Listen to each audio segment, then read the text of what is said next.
Hola, soy Idoia Cantoya, Publishing Manager de Storytel Original en España, o lo que viene a ser lo mismo, la responsable editorial de los contenidos propios de la plataforma. Soy editora, escritora, llevo 20 años trabajando en el mundo de los contenidos digitales cuando llegan y en el sector editorial. La verdad es que quiero dar las gracias a la organización por incluir el audiolibro dentro de lo que es normalizar los formatos digitales, porque es un formato que fuera de España funciona fenomenal, que en España estamos sobre todo haciendo un trabajo muy importante desde hace 2 años que lanzamos aquí.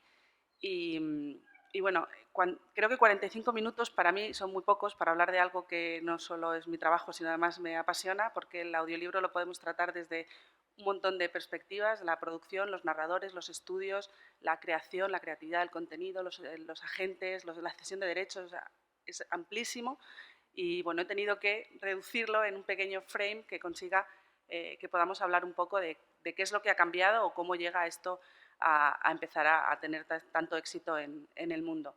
El título, el audiolibro, la narración será revolución en el sector editorial.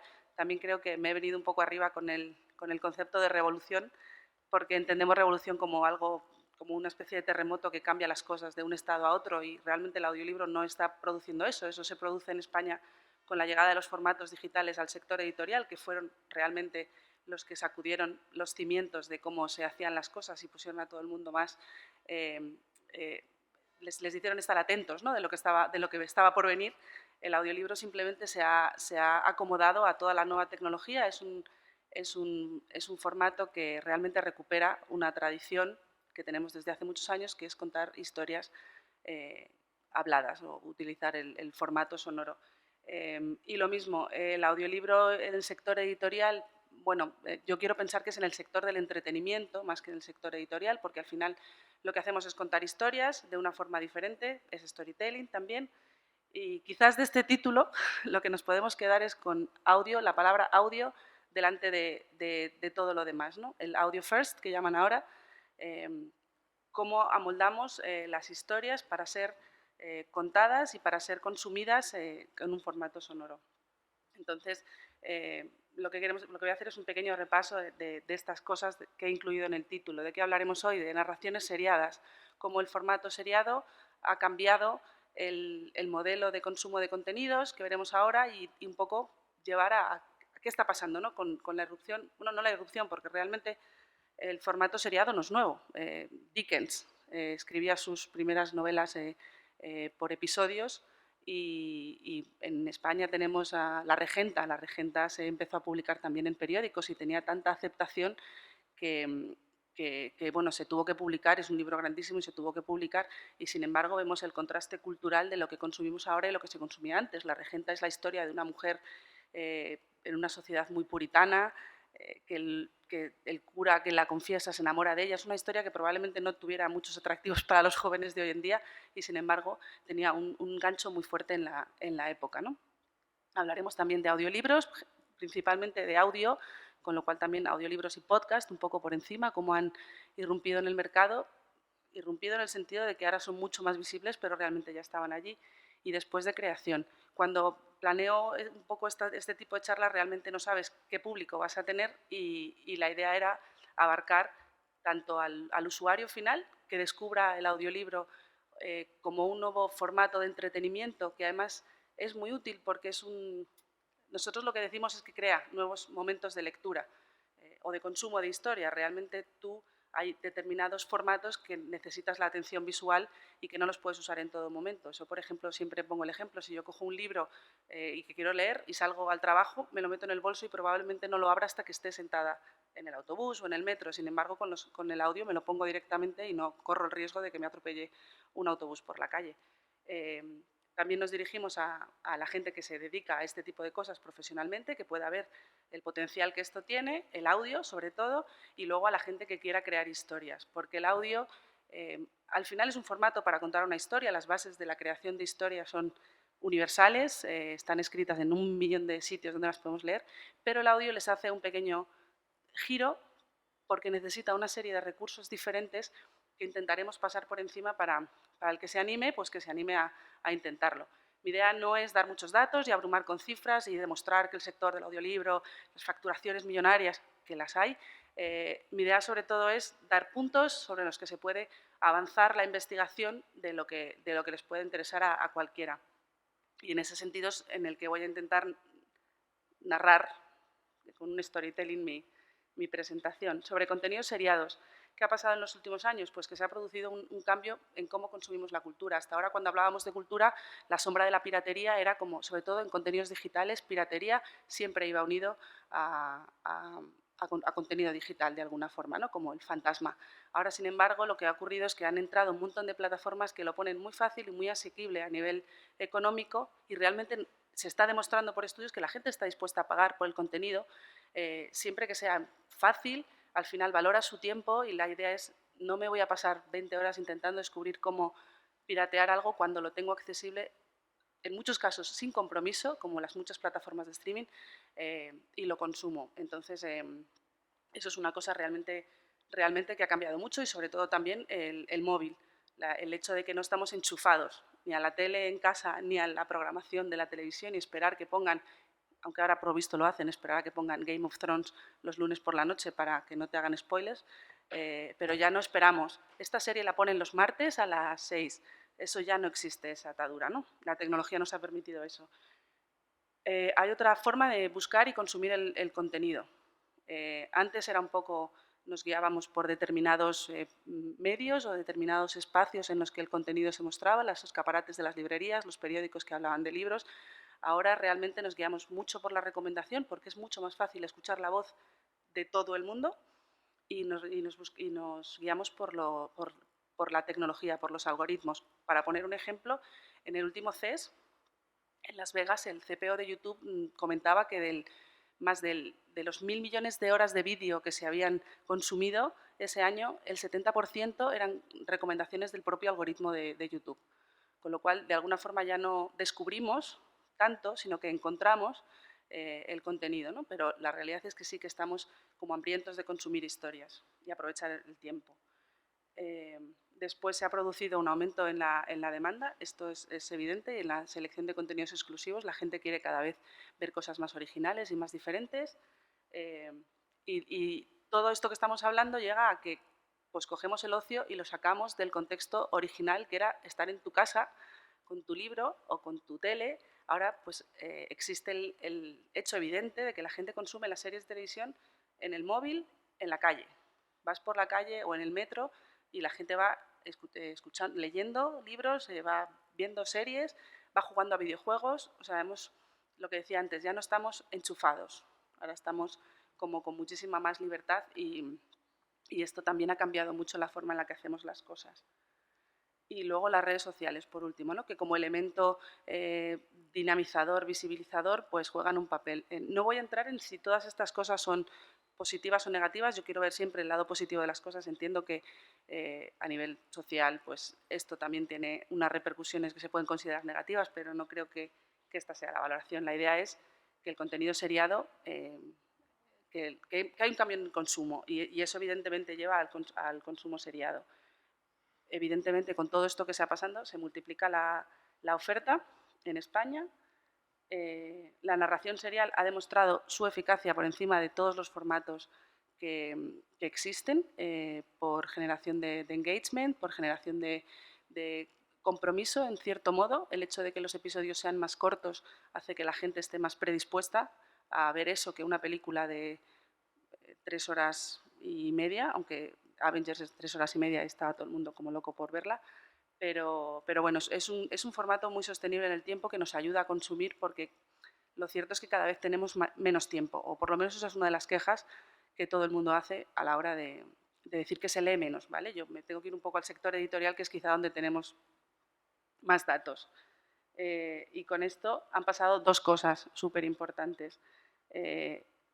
Cada vez más las plataformas de streaming quieren crear su propio o tener su propio contenido exclusivo y de calidad. Estas grandísimas producciones se han convertido en el gancho para atraer a la gente a las plataformas, con lo cual las inversiones son millonarias, no solamente en producción, sino en marketing, ¿no? Esto ha sido un cambio, Universal hemos conseguido hacer series como Narcos, que son series quizás muy temáticas o que pensaríamos que a lo mejor solo iban a triunfar en determinados países por sus situaciones históricas o económicas, y sin embargo unas campañas de marketing Universal han conseguido que sean series imprescindibles para todo el mundo.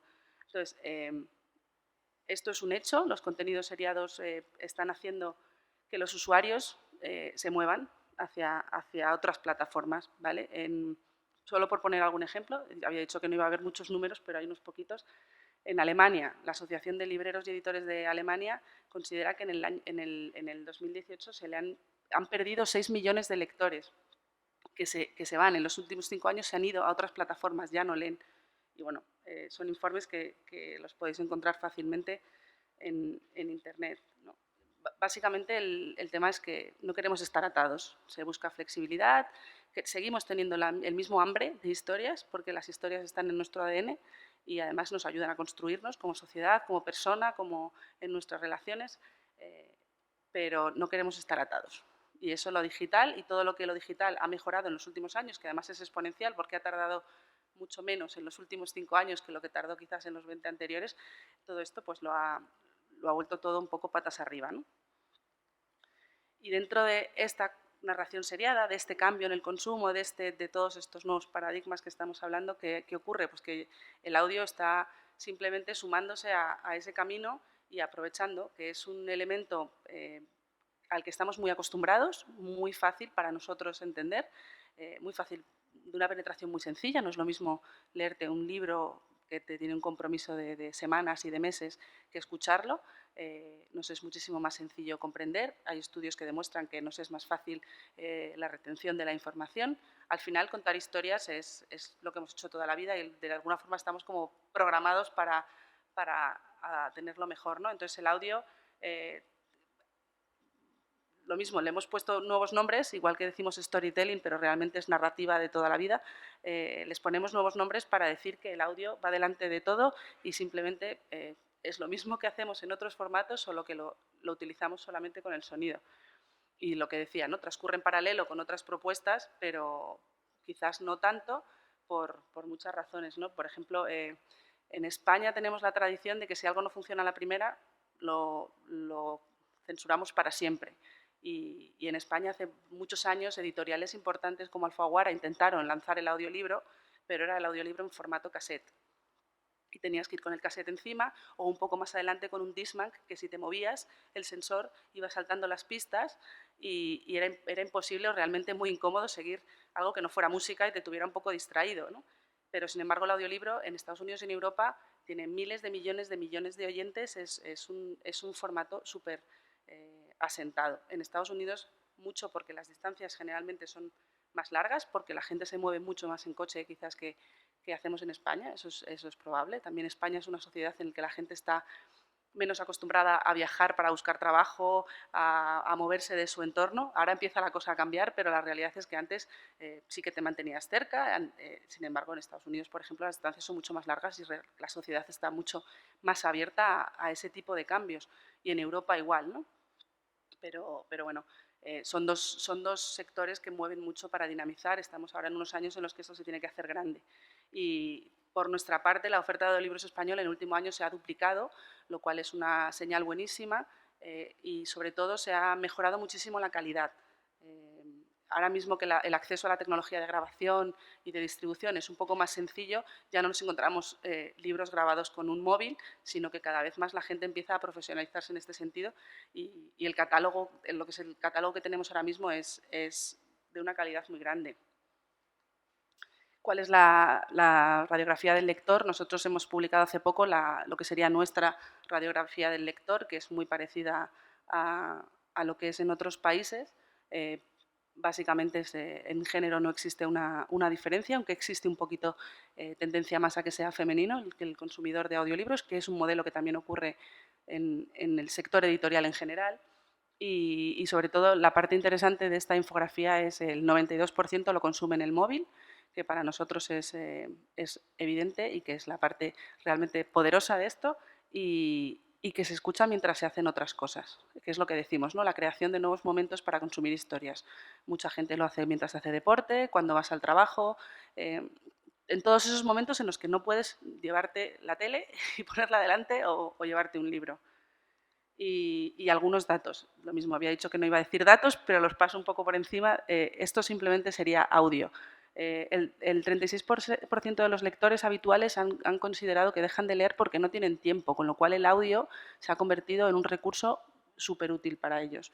Mucha gente que lee audiolibros nos asegura que no ha leído libros en papel en los últimos años, porque el formato digital al final tiene ciertas ventajas en ese sentido. Y después están los podcasts. Los podcasts están en el mercado español. No sé enumerar exactamente los países, pero los 5 primeros países de crecimiento de la facturación, tanto en publicidad como en podcast, son de habla hispana. Creo que después está Italia. Y las inversiones publicitarias en podcast ahora mismo son increíbles. El podcast más leído es el Dailies, el más escuchado del mundo ahora mismo, uno de ellos, ¿no? Voy a pasar.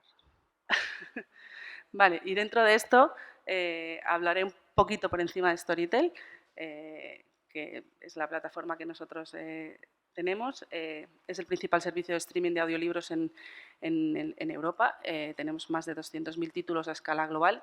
Es una empresa que se funda en el 2005 en Suecia, con lo cual ya tenemos una larga trayectoria y estamos operando en 16 países con un crecimiento continuado muy firme y con una apuesta muy importante, sobre todo por la calidad.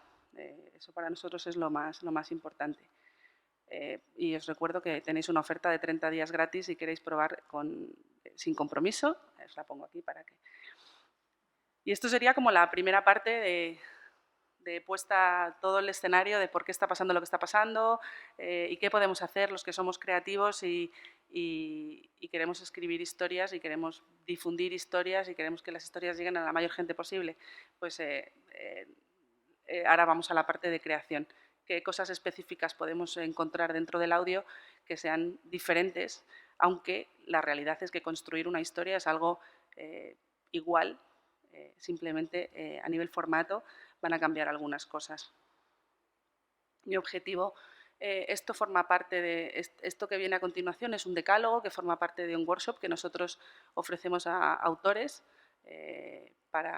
porque nosotros tenemos contenido original, como os decía, hacemos series exclusivas para la plataforma y son originales. La palabra original es una palabra que tiene varias acepciones, pero que en nuestro caso es principalmente que lo enfocamos para audio.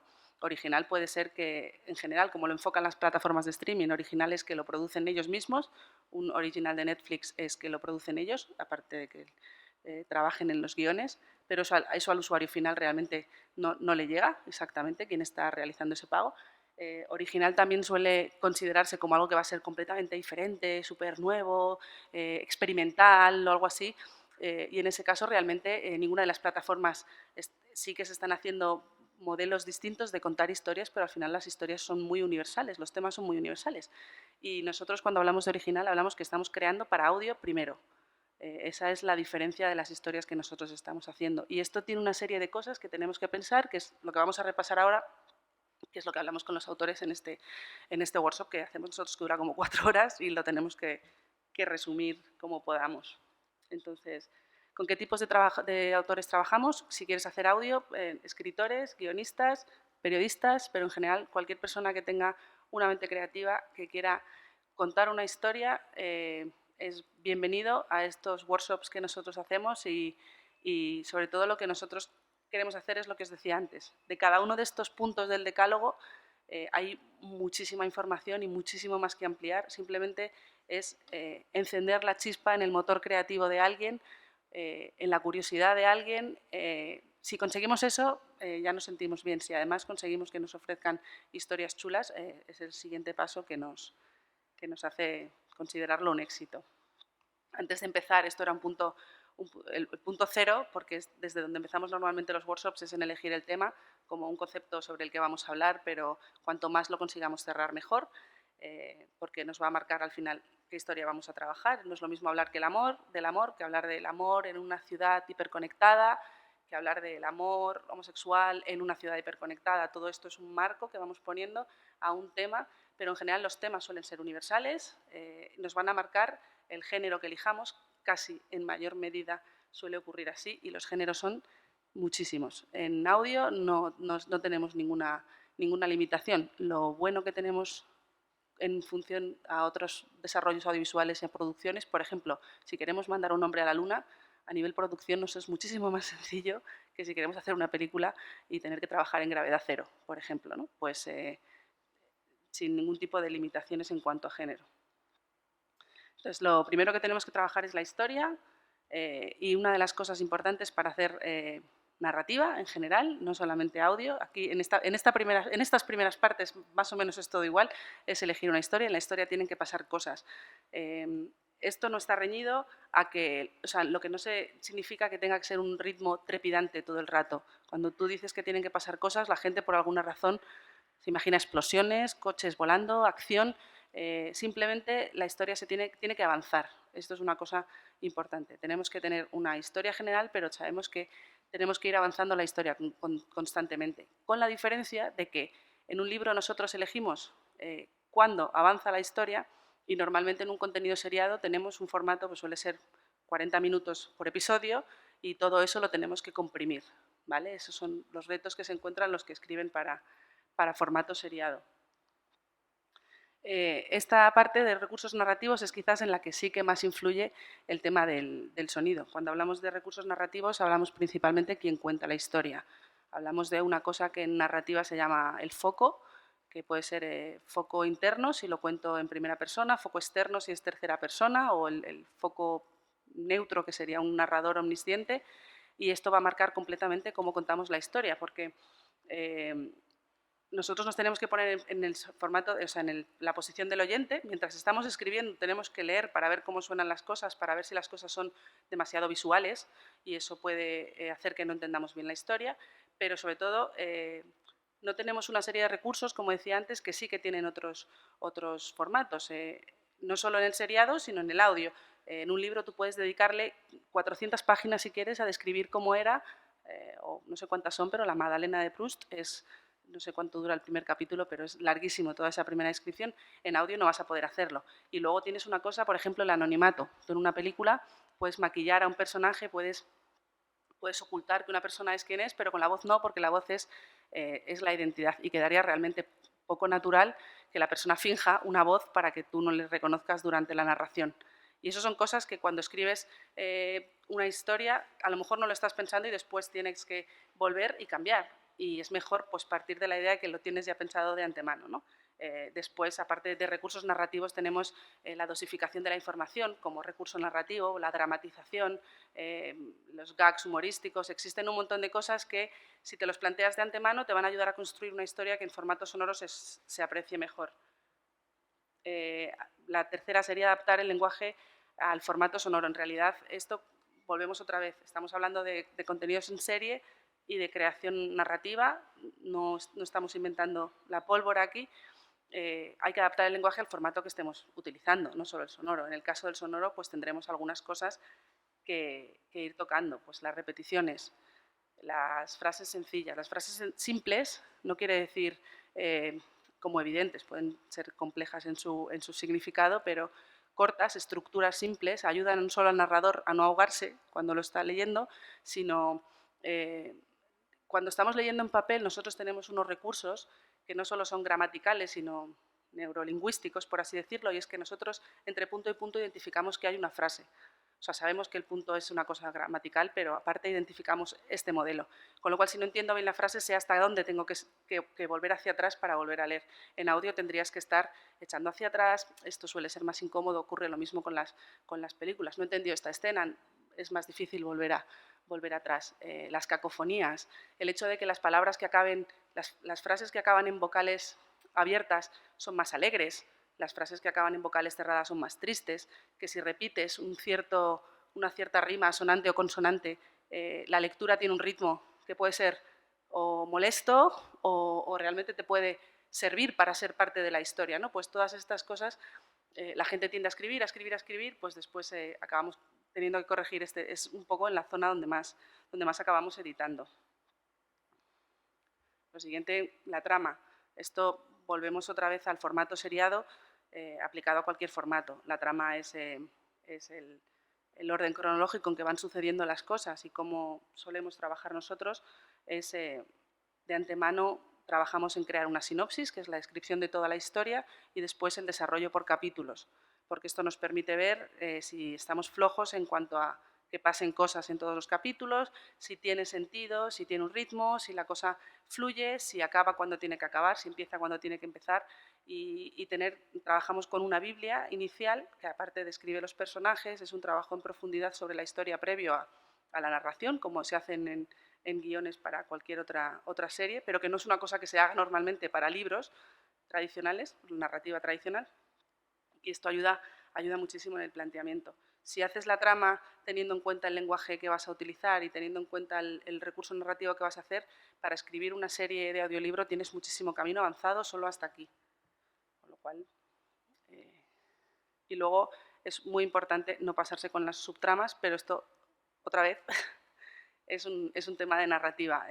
Uno de los secretos de las series, tanto de televisión como de audio, es que los guionistas trabajan para hacer a los oyentes sentirse inteligentes. No hay nada que te dé más subidón cuando de repente descubres quién es el malo antes de que se acabe la película o de repente atas completamente todos los cabos tal y como el autor está queriendo que lo hagas. Incluso cuando ya lo tienes todo compuesto y piensas, Dios mío, soy increíble, ya sé quién es el malo, te cambian toda la historia y te sorprenden, ¿no? Entonces, si metes muchas tramas en una serie, lo que ocurre es que probablemente alguna la dejes sin cerrar y como los usuarios consumen cada uno la serie como con su apego diferente a cada una de las realidades que están pasando, pues puede ser que decepciones a gente porque dejes cosas sin terminar de cerrar. Vale, este es quizás en formato seriado, volvemos a formato seriado, no solamente audio, uno de los puntos más importantes. Este esquema es el esquema de la narrativa tradicional de toda la vida que encontraremos como modelos en cualquier curso, en cualquier libro, en cualquier página que vayamos a buscar sobre la narrativa. Empezamos con una introducción que en libros puede durar lo que el autor quiera, en series suele ser un poco menos. Llegamos al clima, se resuelve y se acaba. ¿Vale? Esto en un libro está repartido como el autor quiere, en series esto no puede ser así y nosotros trabajamos con otro modelo. Nosotros trabajamos con el modelo montaña rusa, que le llamamos, y es que tienes que empezar con algo que te enganche. Es vital para los formatos de audio que los 10 primeros minutos te retengan, ¿vale? Incluso menos. De hecho, no sé si había estadísticas sobre los poquísimos segundos que considera Netflix importantes para retener al usuario, principalmente en la selección de una serie. Ellos cuentan con que, pues, no sé si son 15 segundos, que a partir de los 15 segundos que no has elegido lo que quieres ver, empieza a caer la posibilidad de que de hecho veas algo. Con lo cual, hay todo un juego dentro de las plataformas de content curation, de marketing, de promoción de las series, que también es importante. Nosotros hablamos del engagement como para empezar y del cliffhanger para terminar, cómo tienes que terminar cada capítulo. Y la idea básicamente es esta sensación que tienes cuando estás subiendo una montaña rusa, que de repente el vagón llega al punto en el que ves la caída y dices, ¿por qué estoy aquí? Que lo haces siempre y dices, Dios mío, ¿por qué me he subido? ¿Por qué me he subido? ¿Por qué me he subido? Después tienes toda la aventura y cuando está frenando, en ese momento en el que el freno hidráulico frena, dices, ostras, quiero hacerlo otra vez. Pues necesitamos que eso ocurra en cada capítulo.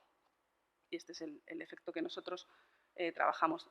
Una vez más, si toda la trama y cada capítulo los empiezas a plantear con esto en mente, el desarrollo final de lo que sea que hagas va a ser muchísimo más sencillo. Volvemos al formato sonoro. ¿Vale? Esto son cosas que en una clase de narrativa no te van a explicar tanto, pero cómo suena la historia es súper importante.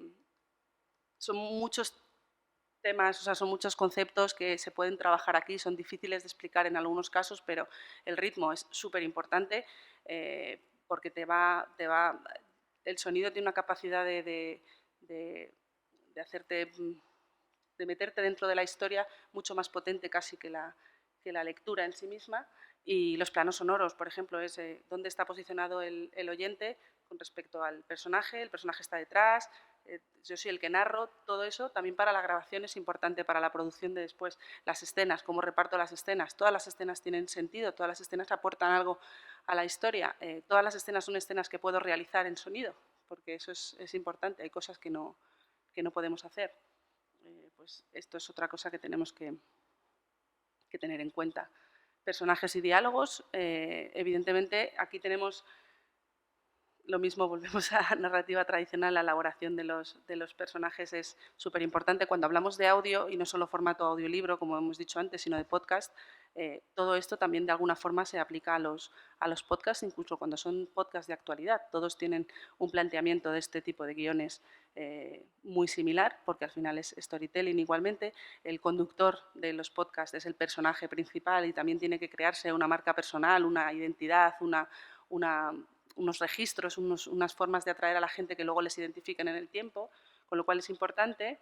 Y lo mismo, lo que hay que tener en cuenta es que nuestros personajes eran voz, y la voz es una identidad única y esto nos va a marcar mucho cómo vamos a trabajar después el texto. Y bueno, de personajes, los diálogos, cuando estás trabajando en audio también tienes que pensar en la producción. Es verdad que podemos grabar a todos los personajes por separado y después hacer el montaje, pero eso puede resultar poco natural y lo que se tiende a hacer es grabar con todos los personajes en el estudio, con lo cual si te planteas diálogos con 6 personas, tienes que coordinar agendas para 6 personas y aparte tienes que tener estudios en los que quepan 6 personas y al final es un trabajo muy cinematográfico sin tener toda la parte de rodaje, pero es una producción mucho más grande, con lo cual, dependiendo del nivel de producción que tú vayas a querer tener, pues lo trabajamos. Y esto es lo mismo aplicado a narrativa. Nada rompe más el encanto de ninguna historia que te estén contando como un mal diálogo o un diálogo innecesario, que eso también es una de las partes en las que es importante cortar.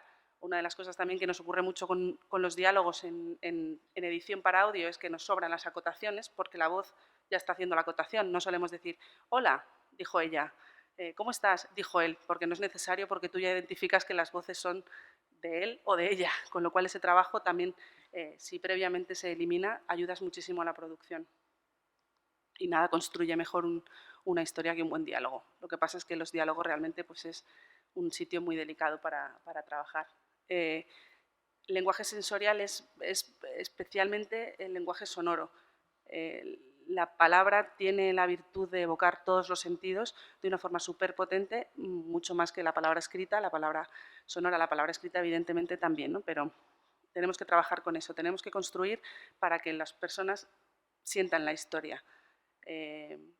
Nos ocurre mucho, por ejemplo, cuando trabajamos con escritores que están acostumbrados a hacer narrativa más larga de las cosas, nos ocurre mucho que tenemos que corregir ciertas cosas. Por ejemplo, un personaje está huyendo de un asesino y está huyendo por el bosque y en ese proceso de que la acción te ha situado en la carrera, tú eres el personaje que está corriendo, de repente empieza a pensar, ahora mismo me acuerdo de mi hermano cuando me decía, y eso te saca completamente de la historia. Eso nunca pasaría en una película, no puedes entrar en... Con lo cual tienes que recurrir a todo lo sensorial que hay alrededor de una huida.